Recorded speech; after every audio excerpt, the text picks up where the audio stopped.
Почитувана колешке, во однос на ова што го зборував и сите податоци и табели и извештај се директно од извештајот и сите бројки кои што ги спомнав се нотирани во самиот извештај.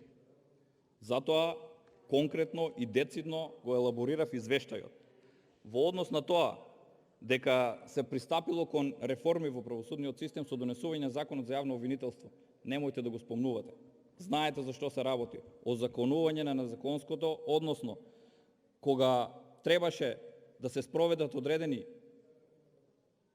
ситуации со специјалното, така нареченото специјално јавно обвинителство, важеа едни одредби, меѓутоа за да се заткријат криминалите на ова раководство од ова извршна власт, се донесе наменски законот за јавно обвинителство. Немојте да го спомнувате законот за јавно обвинителство, бидејќи тоа е наменски донесен закон со цел заткривање и узаконување на незаконското. Ви благодарам.